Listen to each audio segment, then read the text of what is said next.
Welcome to Sunday Vibes, the awards ceremony for 2018. As you can see, we're in the same clothes as we shot the last Sunday Vibes in because we're shooting that straight after. Therefore, we are still back, baby. as hungover as we were before.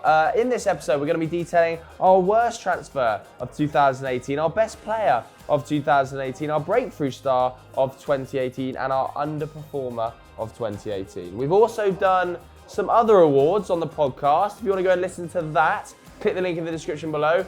Go and download it. It's very good listening, better than this will be. Definitely. Let's start though with 100%. the worst transfer of the year. Let us know yours in the comments below before we get going. But Pato, I hear you've got a good candidate here. For me, there are a lot of good candidates, but for me it's Andre Ayew. You've probably forgotten that this happened Where this did he year. go? Forgot they Swansea, existed. back to Swansea from West Ham in January. Oh, for 20 mil was it? 20 mil. Now, to me, Andre Ayew, Swansea played it so perfectly up to a point. They got him on a free when he was 26. They got 12 goals, 2 assists out of him that season. West Ham came in with a 20 mil bid and they said, yeah, absolutely, have him. He goes to West Ham for a few months and then in January, knowing that they need a transfer to save their season, knowing that they're likely to go down whatever they do, but thinking, right, okay, we might have to pay wages in the champ, we need to take a kind of decent gamble. They pay exactly the same money that West Ham gave them for an Andre Ayew who's now 6 months older Crazy. and had not been incredible. So then he proceeded to play, I think he made 12 starts for them over the back end of the season, 0 goals, generally appalling. And they had to loan him out to Fenerbahce this season so that his wages didn't cripple them financially. Bear in mind, this has been compounded by the fact they re-signed Wilfred Bonney, who has been out with a knee injury and whose wages are also crippling them. And So- didn't play Tammy Abraham. Yeah, so to me, this is just like Jesus. It's just an example. It's made worse by the fact that Swansea had done everything right. They turned the 20 mil profit on They this command guy. Z'd it. Oh, and by the Just way, went backwards. his contract lasts until he's 31. Class. So that seems like something When that a club in the you Championship can loan a sustain. player to Horrible. Turkey, it's game over. You It's know you've horrible. fucked The it. Turks, I mean, they're all in financial ruin. I think the league is pretty much propped up by the government or political powers that be. How are they getting the money to take him on loan? don't know. All of their signings. Turkey is just land of the dead for Yeah, a footballer, yeah, isn't it? if you look at It the really top is. scorers in the Turkish league, there'll always be one 25-year-old Turkish guy, and then everyone else will be like 37-year-old has-beens. So it'll be like Van Persie, Eto'o, those kind of guys. Drogba. Anyway, Andre Ayew, to me, like a £20 million Beautiful people, though. or a £40 million flop for a big club is one thing, but a £20 million flop for a club of Swansea Yeah. size, it's got them relegated or at least had a Relatively hand speaking, in it. that's about 100 That's million rough. at United, isn't it? That's rough. Just before you find out who my worst transfer of 2018 is, we've got another amazing competition for the Sunday Vibes gang. Yes, that is you. Over to our friend David Jones at Sky Sports to tell us all about it.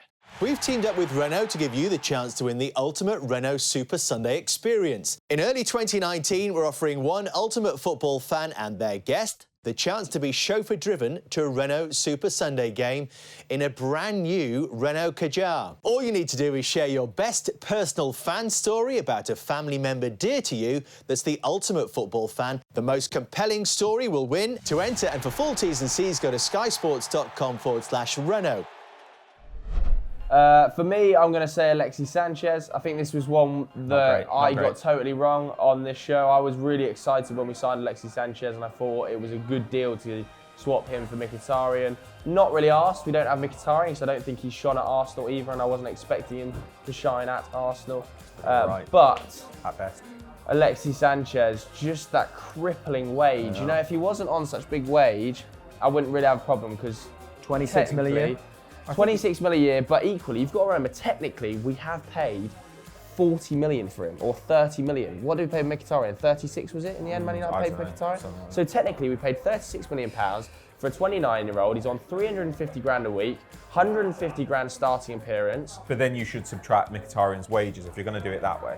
Yeah, fine. So let's say he's on 200 grand a week The with net- a new the net's 4-year still not contract right, is and it? 36 million pounds. Alexis Sanchez, and he kicks up a fuss behind the scenes. He's got a horrendous injury record since he's been at United. He's displaced Martial from the side. But we always had those fears when he joined United, didn't we? That his body was I ready to I give didn't have as many up. fears as you two, I don't think. I thought I was more excited. I think though, if your theory is that Solskjaer is going to get out of the way of the players, then it's perfectly possible that Sanchez is at least decent for you over the back end of the season. Yeah. My bigger worry is that now you've got Martial, De Gea, who are doing contract negotiations, and they're looking at the top earner at the club who's on 500k, and De Gea says, if Sanchez, who's not playing, is earning 500k, then I want to just own the club. Like that's my worry. Like when you give somebody a really high wage, it's not just the problem that you're paying them that wage, it's the precedent. So yeah, I mean, I am kind of excited to see what he does under Solskjaer. Like you say, a bit of free reign. Maybe we can finally see him playing on the right-hand side of a front three. He's been That'd be quite. good. I've said this before, but he's been quite productive when he's played, and I know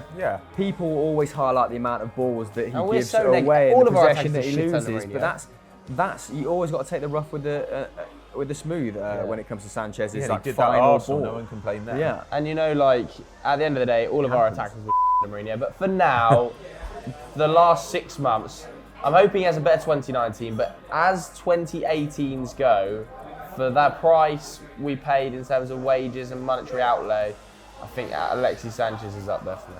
See, my big answer for this we've already done, I think, on the podcast, and it was Nainggolan, and that's just because, again, I got that wrong. I thought it was going to be a good signing. He'd worked with Spalletti. Inter needed more goal contributions from the midfield. So dependent on Mauro Icardi. Yeah. And the amount of points he stole them in the dying embers of the game was absolutely ridiculous. He's continued to do it this season, Mauro Icardi.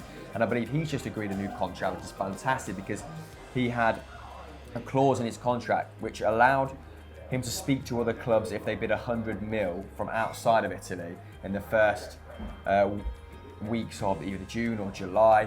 But I digress. Back to Nainggolan, he looks like he might only notch up, half the games this season. You're on your phone. Bloody ridiculous over it. I'm not. I'm just doing a bit of research on my actual. He's only played 8 games so far, and I just think that for 30 mil, they could have got someone who's contributing more to this Inter side. I like Politano. I like Lautaro Martinez. Is it Martinez? Yeah. The youngster from Schalke as well. Racing, wasn't he? Schalke, very decent signing. He had a tremendous World Cup. I think we're all surprised when Atletico not only loaned him out, but Castro as well. I think they sold him. Schalke's with a view to a permanent, right? I think he's been sold. Has it? It's already gone. Yeah. So Inter did some okay business, but the jewel in their crown maybe wasn't the. It didn't exactly unfurl how they thought. There's some other candidates. Generally what I do when I've not got one good answer, I just throw. We want to see what sticks. So we've got Yarmolenko at West Ham, who was putting up okay numbers actually before he got that injury, but now he's out. He's on a decent wage. He's aging out. It was 20 a gamble. mil. Yeah, it was a gamble that's not quite paid off. It was always going to be dependent on how fit he could stay because he's a talented player. But again, West Ham don't really get the rub of the green when it comes to making these gambles. So again, for 20 mil, I suppose Felipe Anderson's overcompensated, hasn't he, with how good he's been, and other signings, getting Fredericks in on a free, and Jack Wilshere wasn't great business with the amount of wages that he's on. Yeah. But they immediately look better going to a midfield 3, and I suppose Rice is overcompensating in that regard some way. But not a lot of bad business has been done, I think, in the Premier League. Yeah, I think not much. Probably I'll give it Ayew. pick of the bunch, really. Yeah, I think Ayew has to take the crown. He's just an absolute mess, isn't it? So poorly managed with so many. That whole transfer just embodied sort of the decline of Swansea, who were a really fun club. You know, 18 months ago, 2 years ago? I'll agree. The next one we've got is Best Player of 2018. Now, we're excluding Lionel Messi from the ranks here because he is far and away the best player in the world, and for him to finish 5th in the Ballon d'Or is nothing short of a disgrace. Names other than Messi. I want to throw Raheem Sterling in. Yeah, actually, I as thought mine. about Sterling as well. Is that who you're saying, Raz? No. I'm gonna go. I'm gonna go for Raheem Right, yeah. Sterling. I think he's actually been the outstanding winger in the world for the last 12 months, other than Messi. I think people on Twitter, when I put this out, said, "Oh, Kylian Mbappe," In fact, a lot of people were even saying Leroy Sane has had a better 12 months than him from my position. I think it's utter rubbish. And let's face it, Raheem Sterling has been part of what I would say is the best Man City, or the best English football side I've ever seen play the game. Yeah. In that Man City team, and he was really the attacking fulcrum of it. And he was underrated at the World Cup, where he was basically the Underrated at only the World creative Cup. presence in the England squad. I think he contributed to more goals than Kylian Mbappe in 2017-18. For me, Raheem Sterling has been the outstanding forward, other than Messi, in 2018. And he's continued to do it while getting flack off the pitch continuously. Yeah. Like, the guy is delivered under immense pressure, and that can't be overlooked as well. Just an amazing pressure that is footballer. wholly unfair, huge racial undertones, and he never shies away, does he, when he's on the pitch? No. From that responsibility, from that expectation, from the criticism he will inevitably face. You know, when he doesn't score again, you know, that City he missed against Burnley, for example, Yeah. he gets subbed off early. He comes back on the pitch and delivers yet again, and his numbers have just got increasingly better under Guardiola's tutelage. And I'm really excited as to the player he could be in 2 or 3 years' time. We are talking top 5 in the Ballon d'Or territory. Yeah, I think if it wasn't for Kylian Mbappe's incredible explosion, and I'm sure maybe one of you two is going to say Kylian Mbappe. Yeah, because Mbappe's mad. he's up there, but I don't know. I think Kylian Mbappe's Mbappe World and Cup Raheem as well. Sterling for That World Cup 2018, magic. I think is pretty tight. Yeah, I think we kind of agreed we'd take Messi out of this, right? Yeah. But because I think Messi was the best player in the world this year, as he has been every year.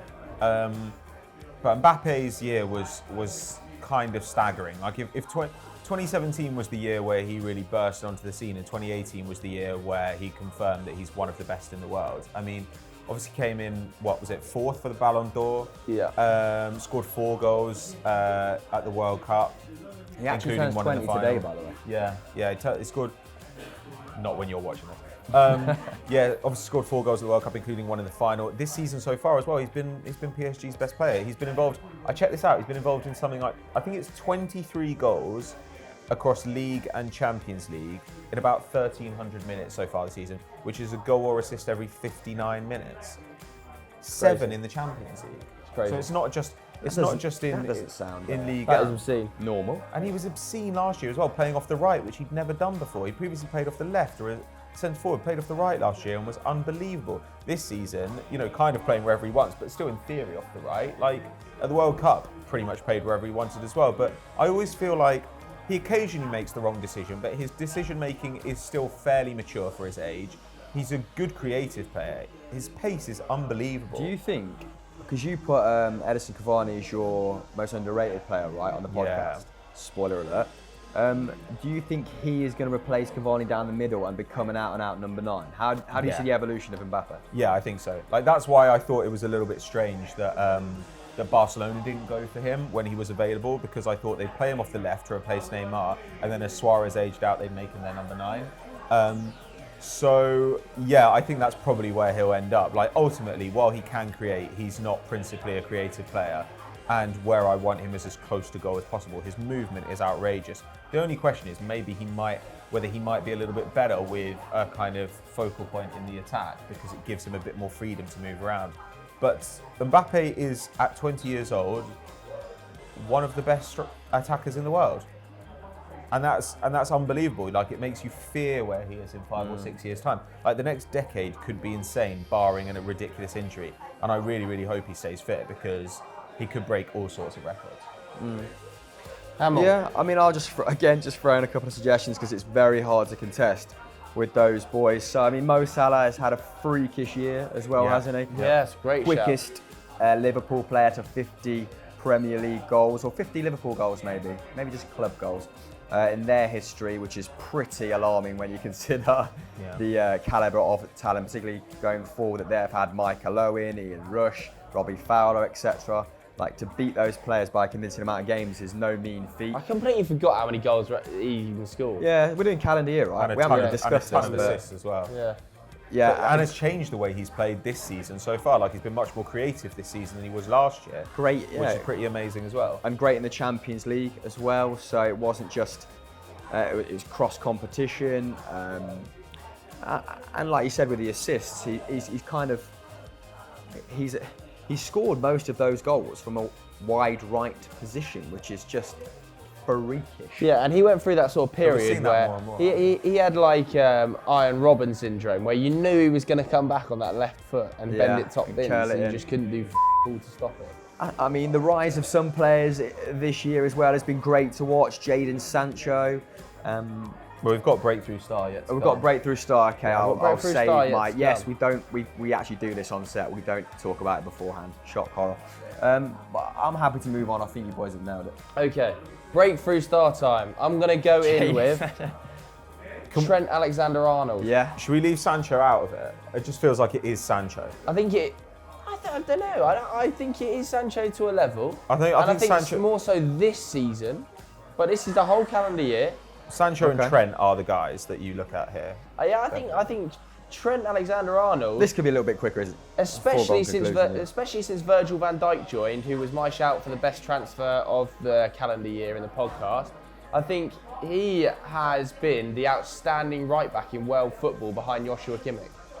And that, to say that for a 19, 20-year-old, I think is pretty much unheard of as a right back and a defender. And he's just getting better and better and better. And I genuinely think in 2-3 seasons, he'll be the best right back in the world if Kimmich Yeah, has a drop-off. I think that's fair. Yeah. And literally, it's the Incredible perfect talent. calendar year as well, because he only really broke into Broke the team in January really effectively. Champions and League final. You've heard Nathaniel Klein, his career's fallen off a cliff because Trent Alexander-Arnold has been that good. Fair. So yeah, Trent for me.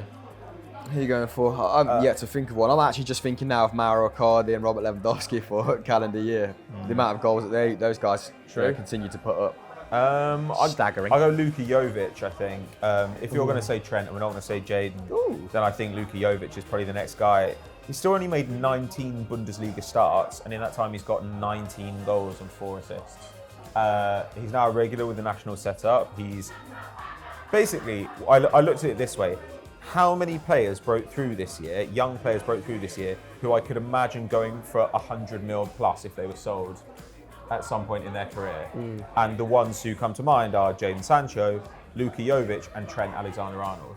And so for me, I think, number 9s are always vanishingly rare. They're always extremely expensive. And Eintracht Frankfurt have found him, don't get me wrong, he obviously benefits a lot from playing with Sebastian Haller, who has had an outrageous start to the season. He's been involved in 17 goals in the Bundesliga. I think the only player who's been involved in more league goals so far this season is Messi. Yeah. Haller is level with Hazard, I think.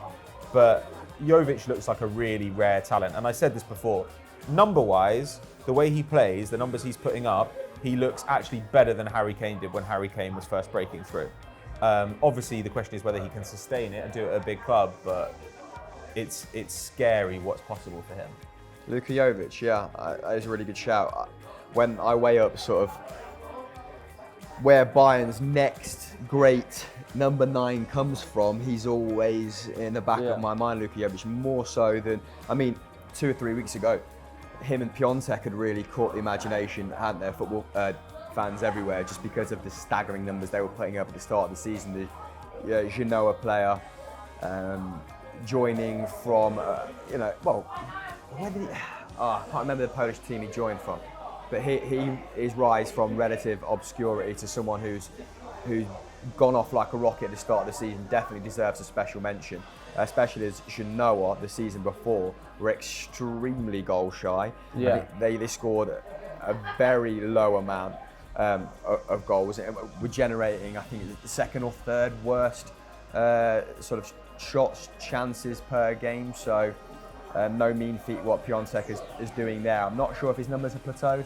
I've not checked up on him in the last few weeks. But it's still very good. I think he's still top scorer. Yeah, top he was similar to Luka Jovic. He was putting up 4 or 5 shots a game, wasn't he? And it'll be interesting to see how we can sustain those numbers across the course of the season. I've noted before that, I don't know what on, but Genoa just went out and bought a bunch of forwards and it's paid off for them. So he is playing in a slightly more attack-minded side this time round. Maybe there's an element of practicality last season just in terms of Serie A survival. Pavard, maybe? Yeah, Benjamin Pavard. I feel like Not a bad we just shout, generally that. worked our way down the line, and your suggestions were great. But Benjamin Pavard, like the move hasn't been sealed to Bayern Munich yet, has it? Be interesting to see. Well, Frankie de Jong? If he joined Bayern and actually plays as a centre-back, where I think that's his preference, isn't it? Pavard as a centre-back, and he's awesome on the ball. Frankie de Jong is just such a complete player, and his numbers are great. Like his awareness, his game management, ability to just step away from a player. Again, if him and De Ligt go to Barcelona, they can reign supreme in Spain for about the next 3 or 4 years. But we'll see. Yeah. Again, I'm just pretty casual this week, and I'm just enjoying just chucking a few names in the app. But next question. Last one then, because we are phoning this one fully in, because the kind of conversation extends into the podcast quite naturally, doesn't it? Yeah. Where we did over like an hour on this pretty much exact thing. I can't hear myself think, to be honest. Underperformer of 2018. Let's keep this one very tight. Underperformer of 2018 for me is Manuel Neuer. I was going to say Manuel Neuer. I think Manuel Neuer has taken huge strides backwards, partially and mainly down to his injuries, and very sad to see such an incredible goalkeeping talent as himself. Shouldn't have started at the World Cup in front of Ter Stegen. Of course not. But do you know who was Bayern's player of the season last year? Not Neuer. Sven Ulreich, in the absence of Neuer. Wow. Sven Ulreich came in, won the league title and was player of the season. Neuer comes back in, and Bayern are the worst they've been in a decade. You know, this season they've conceded 34 shots on target against them, Bayern, and he's conceded goals from 18 of those, which gives him a save percentage of 47%. Yeah, I genuinely do. I think Manuel Neuer. Which is by and large, I mean, you don't want to single anyone out, but Bayern have been extremely unlucky considering their underlying numbers, and he is a large part of that this season. They're still generating the most shots. They're still conceding the fewest amount of shots on their goal, but somehow, like you said, when they do get through, my God, they're just flying in. Yeah. So Kovac, no doubt, beyond similar wavelength, I imagine. So Manuel Neuer, it's a very good shout. You said Manuel Neuer. Yeah, Manuel Got any other shouts other than Manuel Neuer? Underperformers. I'm glad that Luis Suarez finally sort of broke the dam, because he had a slow start to the season again, didn't he? I think after 10 games, he'd only had sort of maybe 2 goals. 3 or 4 goal involvements in total, and he was putting up between 4 and 6 shots a game. So he's sort of arrested that slump in form now. I don't know if there's anyone better than Manuel Neuer. You could go to Real Madrid, that side. Yeah, you could look at Benzema, he's had a bad year. Yarmolenko, to go back to him, he's had a bad year. I suppose if we're going to look at it as a calendar year, yeah, for Benzema's sure. had I a was thinking from the start of the season. Year. Because he actually had a little purple patch at the start of the season, carrying Benzema, didn't he? It looked like, okay, Lopetegui might get the best out of him. Yeah, he's not going to have to do all Ronaldo's hard yards. 5 in 16 starts or something at Real Madrid. It's not exactly setting my world on fire, is it? And obviously had to see France win the World Cup without him, which must have been enjoyable. If it's full year, harder then to sort of level that claim at anyone from Real Madrid. Ooh, who's underperformed massively in the Premier League? So, I mean, again, you can go There's to a few Manchester names in the Man United squad, obviously, and I think Jose Mourinho is an actual candidate. Yeah, Mourinho is. Mourinho, I think, is the strongest contender here. Mourinho, I think, is probably the strongest contender behind Manuel Neuer, as massively underperformed. There we have it, Jose Mourinho. Although, doesn't his overall win percentage, it's only 1 shy. I mean, Ferguson, obviously, for the first 5 years didn't win anything, but I think it's 58%, which is weird. Yeah. But anyway, let us know your votes for those 4 categories. And as I said before, make sure you listen to the podcast, because it's much better than this chat, and it's much more in depth, and it's much longer. To be honest with you, we're all pretty hungover. We have just phoned this in. We want to go and eat something. But yeah, I mean, go and check out some other content. You're throwing us under the bus there, mate. So. I mean, I've definitely phoned it in. I don't know whether you have. Yeah, bye. Yeah, bye.